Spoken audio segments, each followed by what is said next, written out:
बिस्मिल्लाहिर्रहमानिर्रहीम। ईद फितर करीब थी, लिहाजा बच्चों ने नए कपड़े और जूते लेने की फरमाइश की। जुनैद बच्चों की यह फरमाइश सुनकर काफ़ी परेशान हुआ। जब जेब में हाथ डाला तो सिर्फ 300 रुपये थे और ये पैसे बच्चों की फरमाइश पूरी करने के लिए नाकाफ़ी थे। सुबह हुई तो उसने अपना रिक्शा स्टार्ट किया और दुआ की कि या अल्लाह, कोई बड़ी सवारी मिल जाए और दिहाड़ी अच्छी लग जाए तो बच्चों को राज़ी करने में कामयाब हो जाऊंगा। सुबह सुबह ही एक सवारी मिली, लेकिन बदकिस्मती से वो एक जेब तराश, जिसने उसकी जेब से न सिर्फ 300 रुपये निकाल लिए बल्कि शनाख्ती कार्ड और मोबाइल फ़ोन भी निकाल लिया। जुनैद ने अपना रिक्शा साइड पे किया और रोना शुरू कर दिया। लोग उसे तसल्ली दे रहे थे, लेकिन किसी ने ये ना कहा कि ये लो 300 रुपये। ये इतनी बड़ी रकम तो नहीं थी कि वो नहीं दे सकते थे। वो अपनी किस्मत पर रो रहा था कि अचानक सामने सड़क पर एक मोटरसाइकिल सवार के साथ हादसा पेश आया। जुनैद जल्दी से भागा, उस जख्मी नौजवान को अपने रिक्शे में सवार किया और उसे फ़ौरन अस्पताल ले गया। नौजवान को खून की अशद ज़रूरत थी और खुशकिस्मती से जुनैद का ब्लड ग्रुप उसके साथ मैच कर गया। उसने नौजवान की जान बचाने के लिए 2 बोतल खून अतिया दिया और उसके बाद जब घर वापस लौटा तो शशतर हुआ, क्योंकि जुनैद शुरू से ही ऐसा था, अपनी ज़रूरियात का ख्याल नहीं रखता था बल्कि दूसरों की मदद करने में पेश पेश रहता था। अक्सर उसकी बीवी उससे यही पूछती थी कि बाकी रिक्शा ड्राइवर, उनकी अच्छी खासी दिहाड़ी लग जाती है, लेकिन तुम बामुश्किल 300 से 500 रुपये ही दिन में कमा सकते हो और अपने अखराजात के बारे में तुम तो अच्छी तरह जानते हो। अगर मामलात इसी तरह चलते रहे तो एक दिन तुम्हें ये रिक्शा भी फ़रोख्त करना पड़ेगा, क्योंकि इस आमदन में घर का गुजारा बहुत ही मुश्किल हो जाता है। जुनैद गरीब इंसान था, लेकिन दिल का बड़ा सखी था। किसी को परेशानी की हालत में नहीं देख सकता था, लेकिन कुछ कम ज़र्फ लोगों ने उसका खूब फ़ायदा उठाया और जुनैद को धोखा देने में कामयाब हुए। ऐसे लोग जो ख़ुद को बहुत चालाक समझते थे और वो रिक्शे वालों की तबीयत से अच्छी तरह वाकिफ़ थे। ये 61 साल बूढ़ा शख्स था जो सड़क के किनारे रो रहा था। ये शाम का वक्त था, लिहाजा जुनैद अपना रिक्शा लेकर उसके पास आया। उससे पूछा, बुज़ुर्गों क्या बात है, आप परेशान लग रहे हैं। बुज़ुर्ग ने जुनैद से कहा, बेटा मैं गांव से यहाँ कुछ राशन लेने आया था, बाज़ार गया तो किसी जालिम ने मेरी जेब काट ली। अब वापस जाने के लिए किराया तक नहीं, बस ये थोड़ा सा राशन ख़रीदा, बाकी भी ना ख़रीद पाया। मैं हैरान हूँ, लोग इतने संग दिल कैसे हो गए हैं। वो मेरे हालात को नहीं जानते थे क्या? जिसने मेरी जेब से पैसे निकाले वो नहीं जानता था कि मैं बुज़ुर्ग हूँ, बेबस हूँ। जुनैद ने जब ये सुना तो उसे बहुत अफसोस हुआ। उसने कहा, बुज़ुर्गों परेशान होने की ज़रूरत नहीं, मेरे पास इतने पैसे तो नहीं कि मैं आपके नुकसान का अजाला कर सकूं और आपको इतने पैसे दूं कि आप बाकी भी राशन ख़रीद सकें, लेकिन मैं आपको आपके घर छोड़कर आता हूं। यह सुनकर वो बूढ़ा शख्स काफ़ी खुश हुआ और जुनैद को दुआएं देना शुरू की। वो उसके रिक्शे पर सवार हुआ और जुनैद उसे शहर से 20 किलोमीटर गांव में छोड़ने गया। ऐसा कभी नहीं हुआ था कि वो शहर से बाहर जाए, लेकिन उसकी मजबूरी को देखते हुए वो उसको घर के दरवाजे पर छोड़ कर आया। बुजुर्ग जब अपने घर के दरवाजे पर पहुंचा तो जुनैद से कहा, बेटा ये तुमने मुझ पर एहसान किया है, अगर 2 मिनट रुक जाओ तो मैं तुम्हारे लिए चाय पानी का बंदोबस्त करता हूँ। लेकिन जुनैद ने यही कहा कि रात हो गई है, मैं वापस जाना चाहूँगा, बस आप मुझे अपनी दुआओं में याद रखिएगा। ये कहता हुआ जुनैद वापस शहर की तरफ आया। वो काफ़ी घबरा रहा था। रास्ते में वीरान इलाका था और वो इस इलाके से नावाकिफ़ था। चोरों और लुटेरों के बारे में उसने पहले ही सुन रखा था। खैर, दुरूद पाक का विर्द करता हुआ उसने अपना सफ़र जारी रखा और जल्दी वो शहरी अहाते में दाखिल हुआ। वापस जब वो अड्डे पर आया तो उसका एक दोस्त था जिसका वो अपना रिक्शा था, उसका नाम सलीम था। सलीम ने देखते ही जुनैद से कहा कि खैरियत थी, कहाँ से आ रहे हो? जिस पर जुनैद ने कहा कि यार एक बुज़ुर्ग था, वो मजबूर था, उसके पास जो पैसे थे वो चोरी हो गए थे, लिहाजा उसे घर छोड़कर वापस आया हूँ। सलीम दोस्त से कहने लगा, यार मैं एक बात तुमसे कहना चाहता हूँ, माइंड मत करना। आजकल लोग दूसरों को बेवकूफ़ बनाकर काफ़ी खुश होते हैं। मैं तुम्हारी नियत पर शक नहीं कर रहा, लेकिन बात यह है कि किसी के माथे पर नहीं लिखा होता कि कौन सच बोल रहा है और कौन झूठ बोल सकता है। हो सकता है जिस मुसाफिर को तू घर के दरवाजे पर छोड़कर आया है वो मजबूर ना हो और इसमें तुम्हारी बेवकूफ़ बनाया गया हो। जिस पर जुनैद ने कहा, नहीं वो एक बूढ़ा शख्स था, मेरी बाप का उम्र का था, वो कैसे झूठ बोल सकता है। हालांकि उसकी आंखों में आंसू थे। सलीम ने अपने दोस्त से ज़्यादा बहस ना की, उससे इतना कहा कि यार तुम मजबूर हो, 20 किलोमीटर दूर से छोड़कर आए हो, तुम्हारा पेट्रोल ज़ाया हुआ है, कम से कम 500 से 700 किराया बनता था वहाँ एक अलग सवारी को छोड़ने के, जो कि तूने उससे नहीं लिए। अपने घर के हालात देखो, अपने बच्चों को देखो जिनके लिए स्कूल की फ़ीसें तुमने देनी हैं। जुनैद उससे कहने लगा, यार मैं मजबूर था और मुझसे ज़्यादा मजबूर रहा था। किसी को ऐसी मजबूरी में देखकर आंखें बंद करके नहीं देखा जा सकता। ये कहता हुआ वो घर आया। बीवी ने पूछा कि इतनी देर क्यों हुई है, जिस पर उसने बीवी को बताना मुनासिब ना समझा, क्योंकि उसकी बीवी शबाना ने उसे सख्ती से मना किया था कि शाम के वक्त वापस आ जाना है, ज़्यादा देर नहीं लगानी। तो उसने बीवी को हकीकत ना बताई, बस इतना बताया कि रिक्शा ख़राब हो गया था, उसको ठीक कराने में देर लग गई। रात को वो छत पर सो रहा था, यही सोच रहा था अपने बच्चों के बारे में कि इनका क्या होगा। बच्चे पढ़ाई में तो काफ़ी लायक थे, ख़ासकर उसका बेटा ज़ीशान, जिसकी हैंड राइटिंग अभी से इतनी अच्छी थी जैसे कि मैट्रिक जमात में पढ़ता हो, और स्कूल के उस्ताद उसकी तारीफ़ काफ़ी तक करते थे। वो आने वाले मुस्तकबिल के बारे में काफ़ी परेशान हो रहा था। जैसे जैसे बच्चे बड़े होंगे उनके अखराजात भी बढ़ेंगे और वो अपने बच्चों के लिए अखराजात कैसे पूरे करेगा। उसे नींद नहीं आ रही थी, बार बार यही ख्यालात उसे सता रहे थे। आखिर उसने दुआ के लिए हाथ खड़े किए और यही कहा कि या अल्लाह, जो ख्यालात मुझे सताते हैं, मुझे परेशान करते हैं, तो इन ख्यालात से अच्छी तरह वाकिफ़ है। मुश्किल की इस घड़ी में मेरा साथ देना, मुझे इस काबिल बनाना कि अपने घर वालों को सपोर्ट कर सकूं, ख़ुसूसन अपने बच्चों को पढ़ा सकूं। सुबह सवेरे अपने बच्चों को स्कूल छोड़ने के बाद वो वापस आया, अड्डे के पास से ही गुजरा तो उसके रोंगटे खड़े हो गए। वही बूढ़ा शख्स जिसको 2 दिन पहले वो गांव छोड़कर आया था, एक जगह खड़ा रो रहा था। वो हर रिक्शे वाले के सामने हाथ खड़ा करता, रिक्शे वाला रुक जाता तो वो उसे अपना मुद्दा बयान करता, मगर रिक्शे वाले बगैर उसकी मदद किए वहाँ से चले जाते। वो अभी तक रोने में मसरूफ़ था। ये देखकर जुनैद की रूह कांप गई। उसे पता चल चुका था कि यही शख्स था जिसने मुझे बेवकूफ़ बनाया था। झूठी कहानी कह के मेरे जज्बात से खेल कर ये शख्स हराने वाले से यही कहता है कि मेरे पैसे चोरी हो गए हैं, किसी ने मेरी जेब काट ली, इसी तरह की बातें करके और सबसे झूठ बोल रहा था। जुनैद ने बड़े गौर से देखा। तकरीबन 5 से 6 रिक्शे वाले उसके पास से गुजरे, उसकी बात सुनी, लेकिन ना में सर हिलाकर वापस चले गए। कोई भी इसकी मदद करने के लिए तैयार नहीं था। जुनैद ये सारा मामला बड़े ही गौर से देख रहा था। फिर उसके पास आया और उससे कहा, बुजुर्गों क्या बात है, आपकी क्या परेशानी है। वो कहने लगा, बेटा मैं गांव से यहाँ आया था, किसी काम के सिलसिले में किसी जालिम ने मेरी जेब काट ली। मैं काफ़ी परेशान हूँ, ना ही इसे अपनी मेरी बुजुर्गी का एहसास हुआ और ना ही उसने मेरी मजबूरी देखी। मेरी बीवी बीमार थी, मैं उसके लिए दवाई लेने यहाँ आया था। दवाई तो मैंने ले ली, लेकिन अब वापसी का किराया नहीं।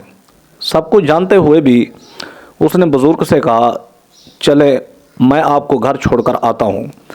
वो जुनैद को दुआएं देने लगा तो उसने कहा, बुज़ुर्गो आप मुझे दुआएं मत दें, मैं ऐसा खुशकिस्मत कहाँ कि लोगों की दुआएं मुझे लगें।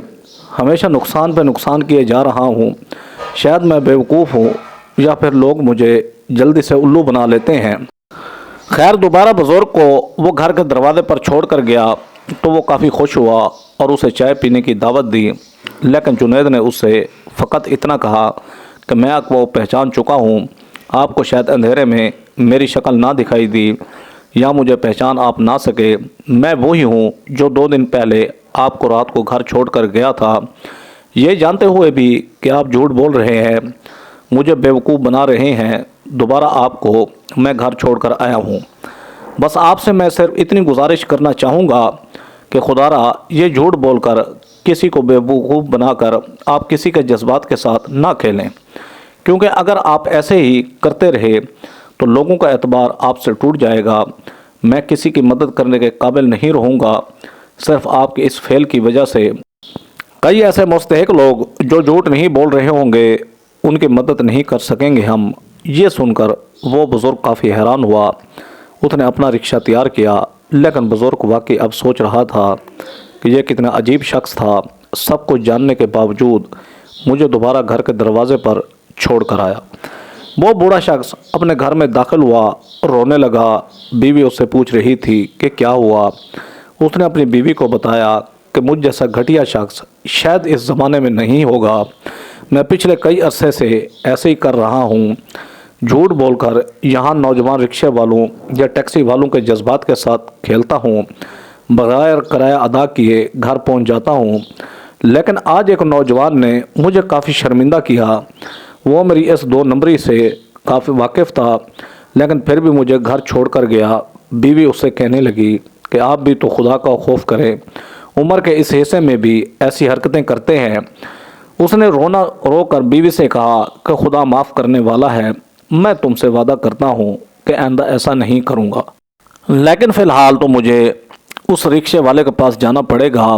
میں تو اس کا نام تک نہیں جانتا، لیکن اس سے ملنا ضروری ہے۔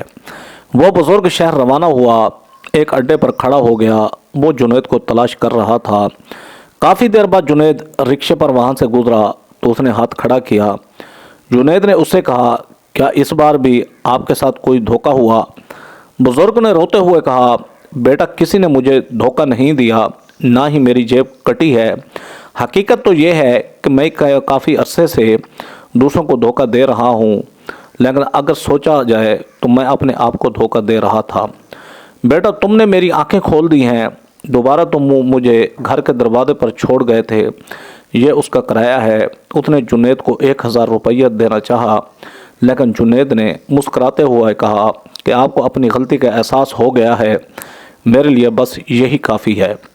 جنید نے اسے پیسے واپس کر دیے اور دل ہی دل میں بہت خوش تھا کہ میری وجہ سے ایک آدمی سیدھے راستے پر آ چکا ہے، اسے اپنی غلطی کا احساس ہوا ہے۔ اگلے دن کچھ مسافر اس کے رکشے پر سوار ہوئے۔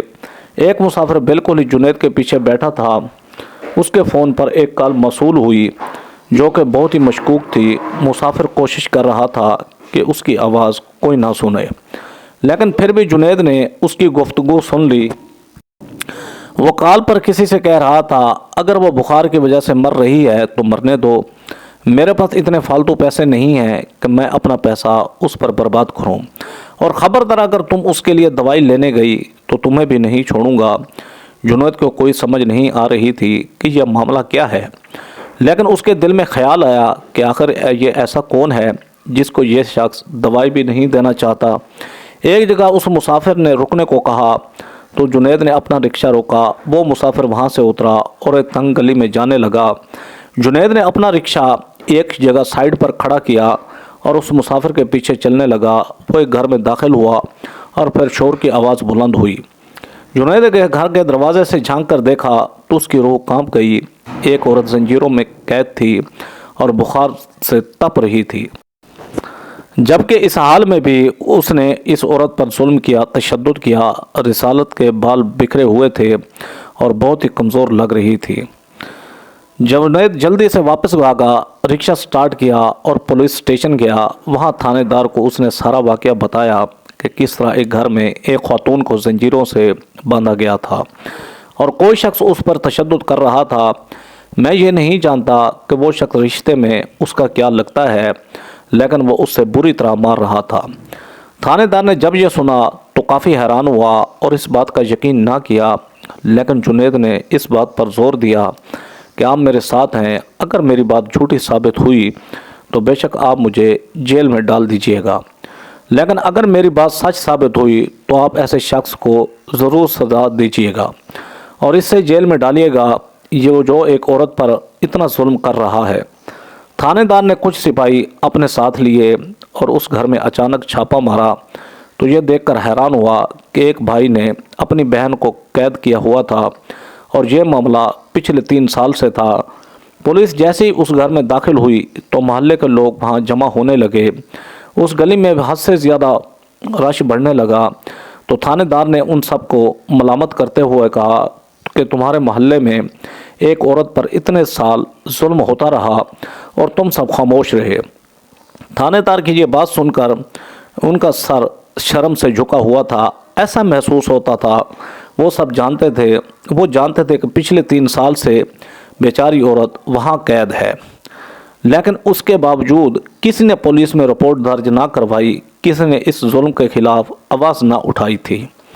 थानेदार ने उसके भाई को गिरफ्तार किया और फिर तफ्तीश करने पर उसके भाई ने बताया कि मेरी बहन ने पसंद की शादी की थी, हालांकि हम ऐसा नहीं चाहते थे। उसने कोर्ट मैरिज की, जबकि घर के किसी फर्द की इस शादी में रजामंदी शामिल नहीं थी। ईद के मौका पर हमने बहन से सुलह की और धोखे से इसे अपने घर में दावत दी।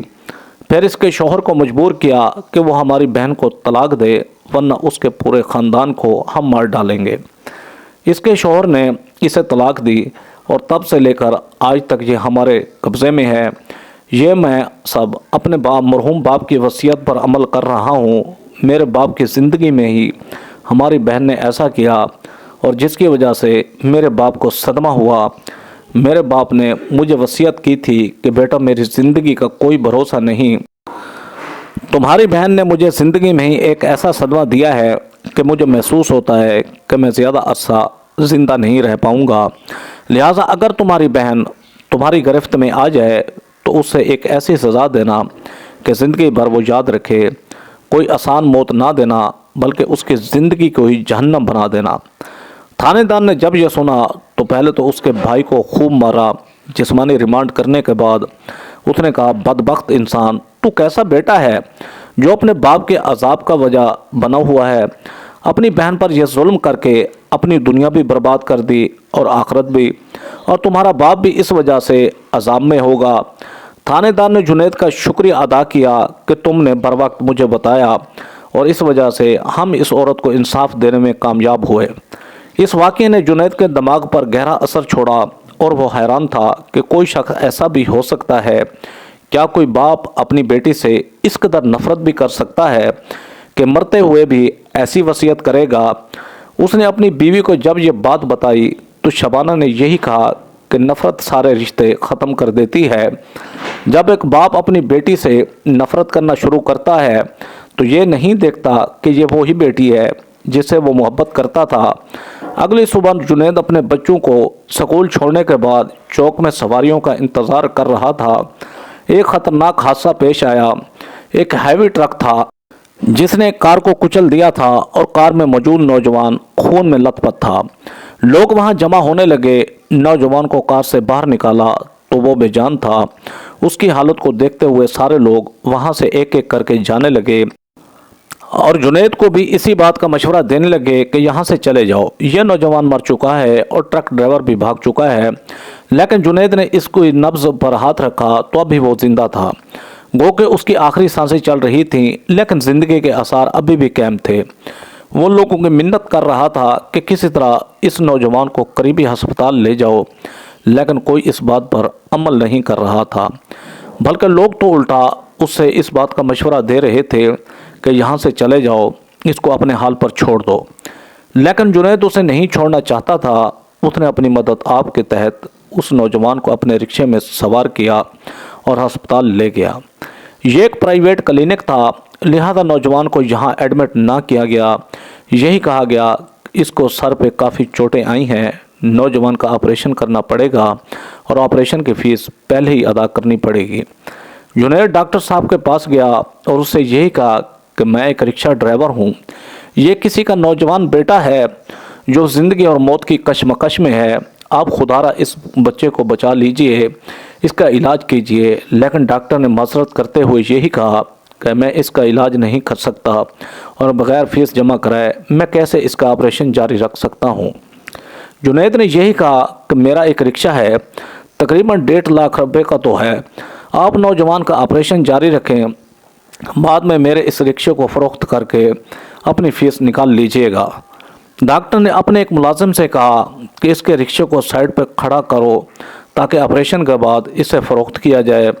वो जल्दी से ऑपरेशन थिएटर में दाखिल हुआ, लेकिन नौजवान के चेहरे पर जैसे उसकी नज़र पड़ी तो वहीं नीचे बैठ गया।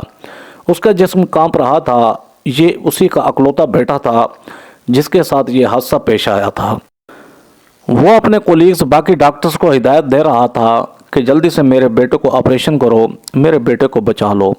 मैं अपने बेटे का ऑपरेशन नहीं कर सकता, मेरी तबीयत ख़राब हो रही है, मेरे हाथ कांप रहे हैं। अस्पताल में कुछ लोग डॉक्टर को संभाल रहे थे, जबकि जल्दी से उसके बेटे का ऑपरेशन किया गया, लेकिन अब काफ़ी देर हो चुकी थी। अगर शुरू से ही वक्त ज़ाया ना किया जाता तो शायद उसकी जान बच सकती थी, लेकिन ताख़ीर की वजह से वो जान की बाजी हार गया।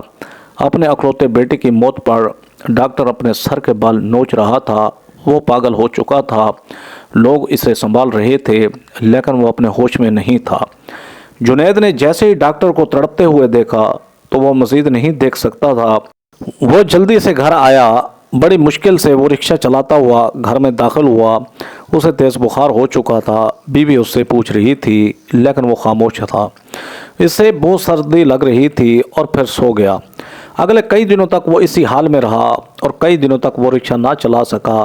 वो अपनी बीवी से यही कहता था कि अगर मैंने रिक्शा चलाया तो हादसे का शिकार हो जाएगा। घर में राशन ख़त्म होने वाला था। ये माह रमज़ान का बाबरकत महीना था। ईद करीब थी और बच्चों ने शुरू से ही अपनी फरमाइशें शुरू कर दी थीं। बच्चे नए कपड़े और जूते खरीदने की ज़िद कर रहे थे, लेकिन जुनैद के घर में तो फाके चल रहे थे। बामुश्किल 2 वक्त का खाना नसीब होता। वो अपने बच्चों से बहुत मोहब्बत करता था, लेकिन अब वो काफ़ी परेशान था कि बच्चों की ये फरमाइश, ये ख्वाहिश कैसे पूरी करे। जेब में हाथ डाला तो 300 रुपये से ज़्यादा पैसे नहीं थे। अपनी बीवी शबाना से कहने लगा कि कल मैं हर हाल में रिक्शा चलाऊंगा, चाहे कुछ भी हो जाए। बीवी इसे यही कह रही थी कि आपकी तो तबीयत अभी संभली नहीं, अभी काफ़ी कमज़ोरी है, लेकिन वो ये कहने लगा कि मुझसे ये बर्दाश्त नहीं होगा कि मेरे बच्चे ईद पर नए कपड़े ना पहने। मैं अपने बच्चों का चेहरा इस तरह उदास नहीं देख सकता। वो अपने करीबी दोस्त सलीम के पास गया। उससे कहने लगा, यार मुझे कुछ पैसे चाहिए, उधार पर मुझे 3 से 4 हज़ार रुपये दे दो। बच्चों के लिए कुछ कपड़े और जूते खरीदने हैं। मैं थोड़े थोड़े करके तुम्हें वापस कर दूंगा। 10 दिन बाद पैसे वापस हो जाएंगे। सलीम थोड़ी देर खामोश रहा और फिर कहा, देखो यार, हालात तो मेरे भी तंग हैं, लेकिन मेरे पास 5,000 रुपये हैं, ये इजाफी हैं। तुम कोशिश करना कि 1 हफ्ते के अंदर अंदर ये पैसे वापस कर देना। तुम्हारी मजबूरी को देखते हुए मैं तुम्हें ये पैसे दे रहा हूँ। उसने अपने दोस्त का शुक्रिया अदा किया। बच्चों से वादा किया कि मैं आज तुम लोगों के लिए नए कपड़े और जूते खरीद कर लाऊंगा। बच्चों ने जब यह सुना तो इनकी खुशी का कोई ठिकाना नहीं था। वो अपने बाप के इर्द गिर्द जमा हो गए और खुशी से उछल रहे थे। बच्चों को स्कूल छोड़ने के बाद वो दिल ही दिल में दुआ कर रहा था कि या अल्लाह, कोई अच्छी सवारी मिल जाए ताकि मैं अपने दोस्त के ये पैसे जल्द से जल्द वापस कर दूं और अपने बच्चों के लिए और बीवी के लिए भी कोई कपड़े खरीद सकूं। बच्चों को छोड़ने के बाद पहली सवारी इसकी पिछली सीट पर बैठ गई। ये एक नौजवान था, जबकि इस नौजवान के अलावा 2 ख़वातीन भी बैठ गईं। एक कॉलेज के सामने नौजवान ने रुकने का इशारा किया और 5 मिनट बाद वो ख़वातीन एक बाज़ार के सामने रुकीं। जेब से 500 रुपये निकाले और कहा, भाई बाकी पैसे हमें दे दें। जुनैद ने जैसे ही जेब में हाथ डाला तो इसकी जेब कट चुकी थी। वो परेशान हुआ, जल्दी से रिक्शे से उतरा और रोकर कहने लगा, मैं बर्बाद हो गया, किसी ने मेरी जेब काट ली। इसके जेब में 500 रुपये थे। शनाख्ती कार्ड के अलावा मोबाइल फ़ोन भी था, जो कि तकरीबन 5,000 रुपये का सादा सा फ़ोन था। इसने अपना रिक्शा साइड पर किया और नीचे ज़मीन पर बैठकर रोने लगा। इसकी चीखों में दर्द था, परेशानी थी। यही सोच रहा था कि मेरे बच्चों का क्या होगा जब उन्हें पता चलेगा कि अब्बा ने तो अपना वादा पूरा ना किया। वो रो ही रहा था कि तेज़ रफ्तार मोटरसाइकिल से एक नौजवान नीचे गिरा और बेहोश हो गया। जुनैद किसी को तकलीफ में बर्दाश्त नहीं कर सकता था। उसे अपनी तकलीफ भूल गई। जल्दी से नौजवान को रिक्शे में सवार किया और अस्पताल ले गया। इस नौजवान का काफ़ी खून बहा था और इसे खून की अशद ज़रूरत थी। خوش قسمتی سے جنید کا بلڈ گروپ اس نوجوان سے میچ کر گیا اور جلدی سے جنید نے اس نوجوان کے لیے خون عطیہ کیا۔ بر وقت خون دینے کی وجہ سے اس نوجوان کی جان بچ گئی تو جنید نے خدا کا شکر ادا کیا کہ میری وجہ سے ایک نوعمر لڑکی کی جان بچ گئی۔ ابھی تھوڑی دیر گزری تھی کہ ایک بڑا بزنس مین اپنے باڈی گارڈ کے ساتھ ہسپتال میں داخل ہوا۔ وہ یہی کہہ رہا تھا کہ میرا بیٹا کہاں ہے، مجھے اپنے بیٹے سے ملاؤ۔ ڈاکٹر نے اسے تسلی دی اور کہا کہ آپ کا بیٹا اب خطرے سے باہر ہے، اور پھر جنید کی طرف اشارہ کر کے کہا کہ اسی وجہ سے آپ کے بیٹے کی جان بچی، یہی شخص آپ کے بیٹے کو ہسپتال لایا تھا، پھر اسے خون بھی دیا۔ اس بزنس مین نے جنید کو گلے سے لگا لیا اور کہا بھائی تم نے مجھے خرید لیا۔ جنید نے کہا کہ یہ میرا فرض تھا، میں نے آپ پر احسان نہیں کیا۔ وہ اپنے بیٹے کو اپنے ساتھ لے گیا اور جنید کو ایک کارڈ دیا اور کہا کہ اس پتے پر مجھ سے ملنا ضرور، کل میرے آفس آنا۔ جاتے وقت اس نے جنید کی جیب میں زبردستی کچھ پیسے ڈال دیے۔ باہر جا کر جنید نے دیکھا کہ وہ 5000 کے 4 نوٹ تھے۔ وہ بازار گیا، بچوں کے لیے کپڑے جوتے خریدے اور اپنی بیوی کے لیے بھی خریداری کی۔ دوسرے دن جنید بتایا گیا ایڈریس پر پہنچا تو اس بزنس مین نے جنید کو اپنے آفس میں جاب دے دی۔ تقریباً 80,000 سٹارٹنگ سیلری تھی۔ اتنی تنخواہ تو جنید نے زندگی میں کبھی سوچی بھی نہیں تھی۔ جنید نے اللہ کا شکر ادا کیا۔ بے شک جو انسانوں سے محبت کرتا ہے تو اللہ تعالیٰ اس بندے کے لیے آسانیاں ضرور عطا فرماتا ہے۔ دعا ہے کہ اللہ تعالیٰ ہمیں نیک کام کرنے کی توفیق عطا فرمائے۔ دوستو ویڈیو اچھی لگے تو ویڈیو کو لائک کریں، ہمارے چینل شوکت وائس کو سبسکرائب کر کے بیل آئیکن کو دبا کر آل پر کلک کر دیں تاکہ آپ کو ہر آنے والی نیو ویڈیو کا نوٹیفیکیشن سب سے پہلے ملے۔ Thanks for watching. اللہ حافظ۔